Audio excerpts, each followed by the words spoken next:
All right, part two of this video series that I put together for you.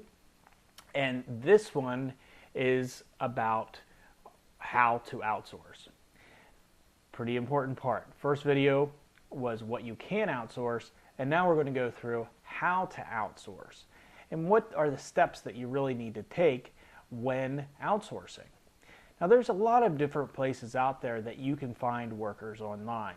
And number one that I use most often is onlinejobs.ph.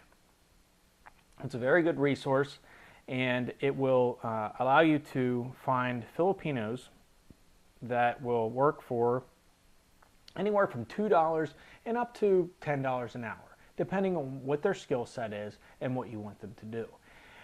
The other good place to go, it depends on what you want to do. If you want logo design or design work, then freelance or 99 Designs is a good place to go. If you want to have a huge array of different types of people to look through all over the world, Elance is a really good resource for that. That's elance.com. I like that site a lot, and I've been using it for years because you can literally find somebody that's an expert in pretty much any field out there, whether it's programming, search engine optimization. You can find lawyers, you can find people that do videos, you can find people that write books for you, ghostwriters. You can find virtually anybody on Elance. It's a very broad one to look through. Now, you will find that there's some nuances with Elance that you'll discover along the way. And I don't have time to get into each one of those into this video, but Elance is a good one. Odesk is another one, very similar to Elance. Freelance is a good one. So you get the idea. There's a lot of different places to go to find workers. So the first thing you want to do is identify what you're going to be outsourcing, of course. What is the job? And then you find the appropriate website. So now that you've found the website and you're ready, what's next? Well, you need to write a job post. Job posts are really important, and it's really important to get them written correctly. So it's important to really identify what you want to happen with this particular task, create a catchy title for it, and then be specific about the actual project. And you don't want to write one or two sentences. You want to have bullet lists and very specific details about this project.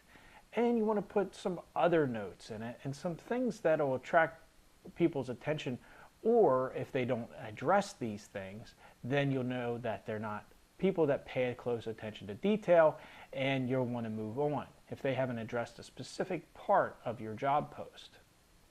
So the job description in the job post is a really important part. So after you've posted the job on any number of these sites, the next thing that you're going to need to do is get ready, because you're going to get a flood of applicants coming in, and you're going to have to sort through them. What I normally recommend doing is waiting until you get a handful of them, and not every time you get an email that you have a new applicant, don't go ahead and just interview them at that point or review their resume. Schedule the time. It could be very overwhelming, and I don't want that to be for you. This is supposed to save you time, not create more work for you. So schedule a block of time, and it might be an hour, that out of your day, after about 2 or 3 days, you have 10 to 15 applicants, and you're ready to go through them. It'll be very easy to sort through them, because if you've written your job description or job posting properly, then you'll be able to go through the jobs, or go through the applicants, and determine who paid attention to detail, who did it. You'll throw half of them away just by doing that. And then you'll be able to look at, how much experience they have, what's their resume look like, and different things about them. And then you'll throw away a few more. You'll narrow it down to maybe 3 applicants that look really good, and then the next step is to interview them. And I always interview people via Skype, and that's a really good tool to use if you're not already using it. Everybody that you'll be interviewing, everybody that's a virtual assistant online is going to have Skype. If they don't, then you're probably going to need to move on to the next person. But in any event, the interview process is important.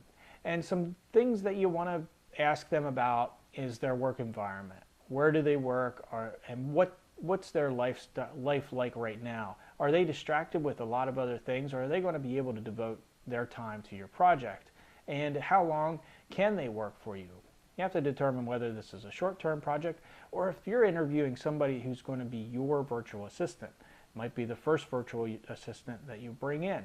And that's a great place to start, by the way, bringing in one person to help you to free up your time and just take one thing or a couple of things off your plate so that you have a couple extra hours in your day. So you'll interview people for these particular purposes. So you want to make sure that you write down your questions that you'll be asking them. Then the next thing to do is obviously to hire them. And then you'll want to talk about, well, how are they going to be paid? How is the communication going to be between you? Are they going to be sending you daily reports? I would recommend it. And things like that. So you want to create a system that you'll be able to follow over and over again for these people or this person every day, every week. And it needs to be consistent. You need to identify exactly what they'll be doing. If this is a short-term project, then you've already done that in your job description, and you'll identify that and they'll understand that. If this is ongoing, then we'll need to create a system and how this is going to work week to week and month to month.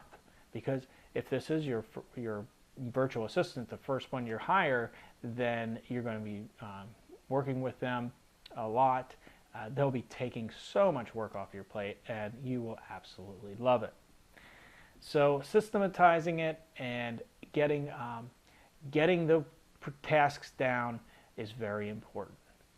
So I hope you got a lot out of this one, and I'll see you on the next video.